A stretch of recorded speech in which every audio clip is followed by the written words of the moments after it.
နှစ်ပေါင်း20ကျော်လူပြိုကြီးဖြစ်နေတဲ့မင်းသားအကြံပေယွမ်ရန်ဒေးယွမ်ရဲ့မင်္ဂလာဆောင်နေ့မှာကလေး2ယောက်နဲ့မျိုးသမီး2ဦးပေါ်လာပြီးသူ့ကလေးတွေပါလို့ပြောပါတယ်။ကလေးတွေကမင်းသားရဲ့ငယ်ရုံနဲ့တပုံစံလေးဖြစ်နေလို့လူတိုင်းအံ့ဩသွားကြပါတယ်။မင်းသားကတော့သူဟာဘယ်မျိုးသမီးနဲ့မှမပတ်သက်ဘူးသလိုပန်းသေးပန်းညိုယောဂါရှိနေသူမို့ဒါမဖြစ်နိုင်ဘူးလို့တွေးနေပါတယ်။လွန်ခဲ့တဲ့6နှစ်ကနတ်ပုံကနတ်သမီးယွန်ရှိရွှမ် Young Saik Swanဟာနတ်စင်တက်ဖို့စ조사ရင်ရှုံးနေကလူပြည်ကရွာသူမလေးတဦးရဲ့ကိုယ်ရဲကိုဝိညာဉ်ဝင်ပူးခဲ့ပါတယ်။အဲ့ဒီရွာသူမလေးဟာတေဂာနီးလူတယောက်နဲ့အတင်းမင်္ဂလာဆောင်ပေးတာခံခဲ့ရပါတယ်။သူမကမခံမရက်နိုင်ဖြစ်ပြီးခေါင်းနဲ့တိုက်တေရာကနေနတ်သမီးဝိညာဉ်ဝင်လာပြီးရုပ်မာတဲ့ရောက်ခမကိုပညာပေးခဲ့ပါတယ်။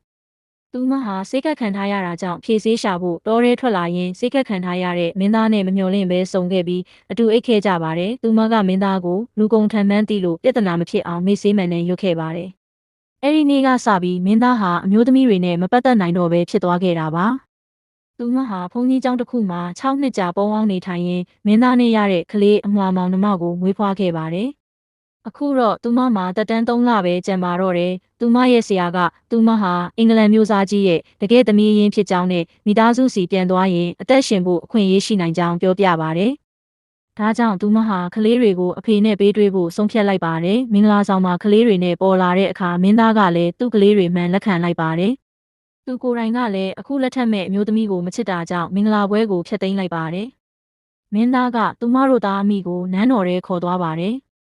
နန်းတွင်းမှာဘရင်ကြီးကမင်းသားကိုစိတ်ဆိုးနေပေမဲ့မြေးလေး2ယောက်ကိုမြင်လိုက်ရတဲ့အခါမှာတော့အယံဝမ်းသာသွားပါတယ်။ဘရင်ကြီးကမင်းသားကိုကန်ထုတ်ပြီးမြေးလေးတွေကိုပွေ့ချီကပျော်ရွှင်နေပါတယ်။အဲ့ဒီအချိန်မှာမင်းသမီးနတ်သမီးဟောင်းကဘရင်ကြီးဟာယောဂါကြောင့်မဟုတ်ပဲအောင်လန်းနီးနဲ့ပြူစားခံထားရတာကိုသိလိုက်ပါတယ်။သူမကအဆောင်ထဲကမြေရုပ်အောက်မှာဝတ်ထားတဲ့အင်းစာရွက်ကိုရှာဖွေတွေ့ရှိခဲ့ပြီးမင်းသားကိုအန္တရာယ်မဖြစ်အောင်တားဆီးကအင်းကိုမိရှို့ဖျက်ဆီးဖို့ကြိုးစားပါတယ်။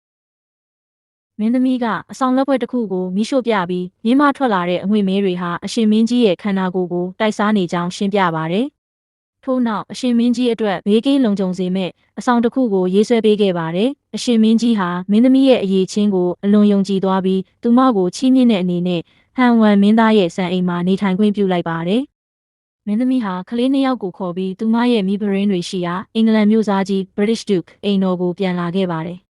ဒါပေမဲ့သူမရဲ့အမေရင်းကသူမကိုနှွေးထွေးစွာမကြိုဆိုဘဲသူမရဲ့နတ်ဆရာမဝတ်စုံကိုကြည့်ပြီးအထင်သေးနေပါတယ်။သူမမရှိတော့သူမနေရာမှာအစားဝင်နေတဲ့သမီးအတုကျန်းချန်ရွီကမင်းသမီးကိုအကြက်ကင်ဖို့အတွက်ကိုတက်တေဟန်ဆောင်တဲ့သတင်းအမှားကိုလွှင့်ထားပါတယ်။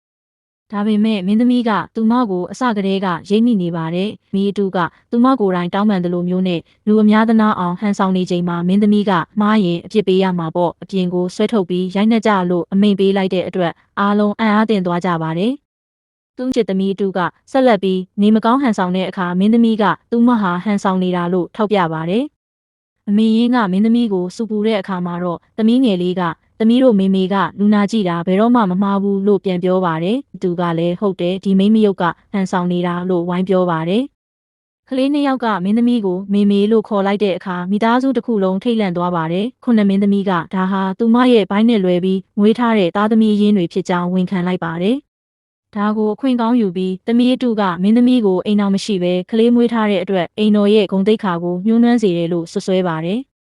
သမီးတူကကလေးအဖေဟာဘသူလဲလို့မေးပြီးမင်းသမီးကဘသူကိုမှလက်ထပ်မှာမဟုတ်ဘူးလို့ပြောတဲ့အခါကလေးအဖေဟာလမ်းဘေးကသူတောင်းစားဖြစ်နိုင်တယ်လို့အမေရင်းကရိုင်းဆိုင်စွာပြောဆိုပါတယ်။မင်းသမီးကကလေး2ယောက်ဟာဟန်ဝမ်မင်းသားနဲ့ရခဲ့တာလို့အမှန်အတိုင်းပြောပေမဲ့ဘသူမှမယုံကြပါဘူး။ဟန်ဝမ်မင်းသားဟာကျမ်းမာရေးမကောင်းလို့ကလေးမရနိုင်ဘူးလို့အားလုံးကယူဆထားကြလို့ပါ။အမေရင်းကစိတ်ဆိုးမှန်ဆိုးနဲ့ကလေး2ယောက်ကိုရေထဲနှစ်သက်ဖို့အမိန်ပေးလိုက်ချိန်မှာပဲငါရဲ့ကလေးတွေကိုဘသူထိရဲလဲသိချင်လို့လားလို့ဟိန်းဟောက်ပြီးဟန်ဝမ်မင်းသားကိုယ်တိုင်ရောက်ရှိလာပါတော့တယ်